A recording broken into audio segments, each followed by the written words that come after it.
שוב עשיתי את זה. אמרתי לעצמי שזה לא יקרה לי עוד פעם, אבל שוב עשיתי את זה. עבדתי, ישנתי, ביליתי, דחיתי את הלימודים לרגע האחרון. יש לי מבחן מחר על הבוקר. מה שאני צריך זה אווירת לימודים ישר לתוך הווריד. יש פתרון אחד.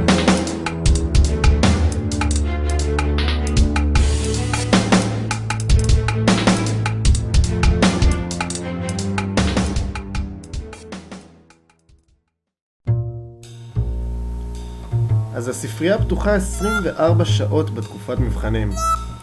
בדיוק מה שאני צריך כדי איכשהו לעבור את המבחן מחר.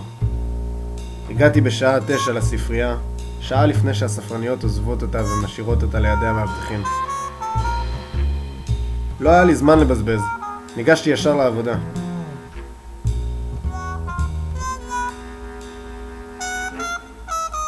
מהר מאוד הבנתי שחסר לי מצרך חשוב, הדלק של כל סטודנט בתקופת מבחנים.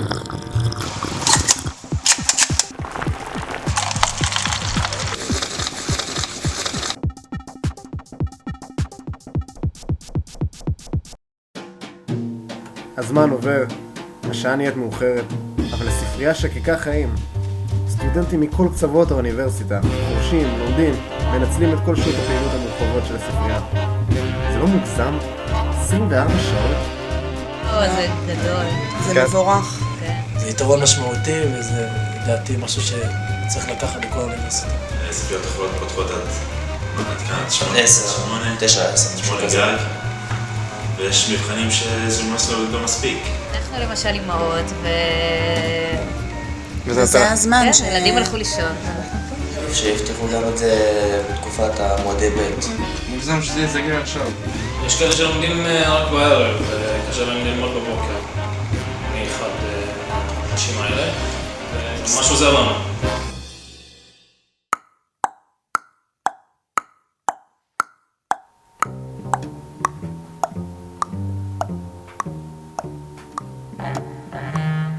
נהיה ממש מאוחר.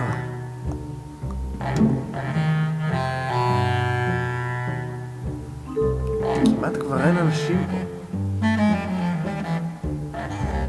העייפות כל כך כבדה. חייב להתעורר איכשהו.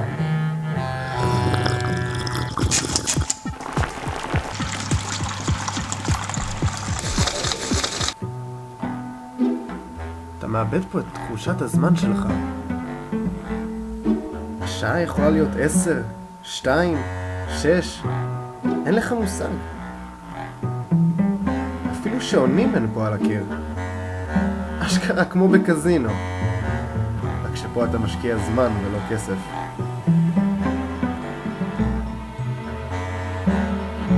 האורות של הפלורסנט משקרים. מקפיאים את הזמן. אתה מוצא את עצמך אבוד.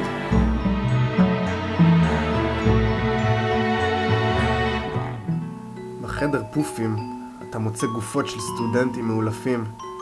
מנסים בטח לתפוס איזה שינה לפני מבחן. לא עברנו איזה גבול. הלחץ הזה סביב תקופת מבחנים הוא מוצדק בכלל? כמה זמן אפשר ללמוד למבחן? זה 5 ימים עד שבוע, משהו כזה. גם עד שבוע, כל יום. שבוע שלם, יום ולילה. בערך 10 ימים. מאיפה מגיע הלחץ הזה בכלל? דרישות גבוהות של המערכת האקדמית? או שאולי בכלל אתה לחוץ בגלל שכולם מסביבך לחוצים ואומרים לך שאתה צריך להיות לחוץ כל הזמן? אני לא מאמין שכבר בוקר. השמש זרחה בחוץ. הצוות של הספרייה כבר כאן. יש לי עוד שעה מבחן.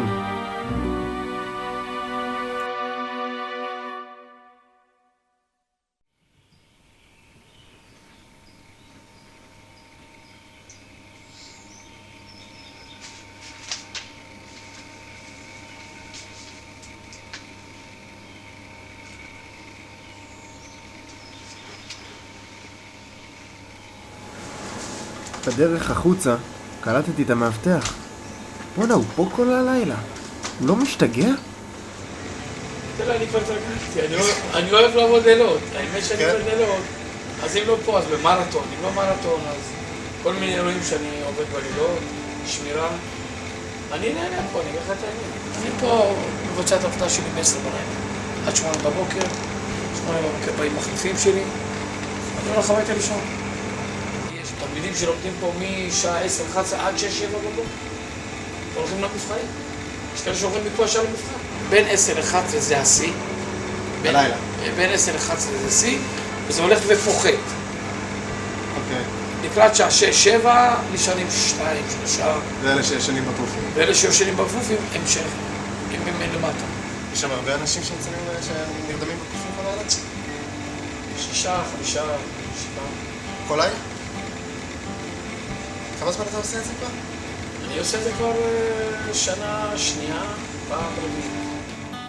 אנשים מתחילים להגיע לאט לאט לספרייה. ובלי לשים לב, נסחפתי עם דוד, המאבטח, לשיחה עמוקה. הוא סיפר לי איך אני מזכיר לו תקופה שהיו מראיינים אותו לחדשות אחרי שחנות הפרחים שלו נפגעה מקטיושה במלחמת המפרץ. אני חתיכה של טיל שפוצץ. כל פעם הייתי מראה להם את זה שם בסיני, טלוויזיה יפנית. באמת, לא צילמו אותך. כולה, ואז באו, ראיתם דברים. סלבריטי. ראו אותי.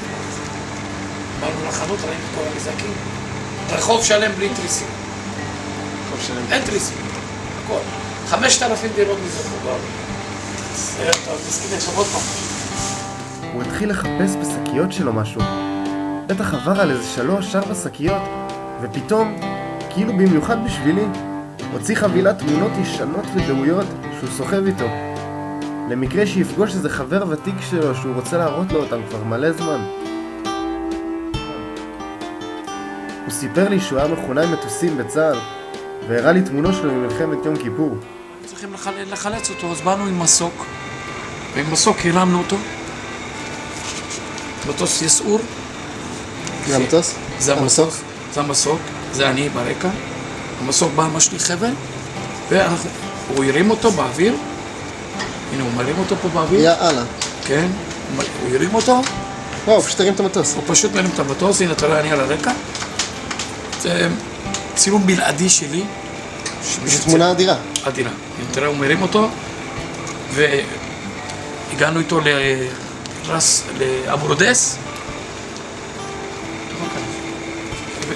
הבאנו אותו לאבו רודס, ובאבו רודס תיקנתי את המטוס, תיקנתי אותו, וטסתי אותו חזרה לארץ.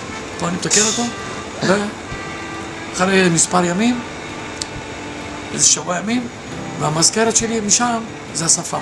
זה השפם? השפם. למה השפם? כי הייתי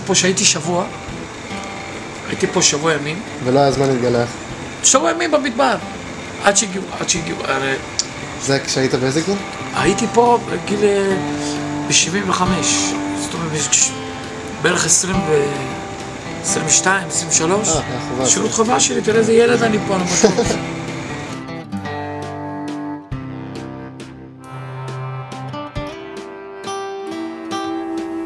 נשאבתי לסיפורים שלו, שכחתי לגמרי מהלחץ שהייתי בו לפני איזה שעה. כל כך שמחתי שהתאפשר לי לשמוע מהסיפורים, שהמבחן נראה כל כך לא חשוב פתאום. ובכל זאת, לא למדתי לחינם.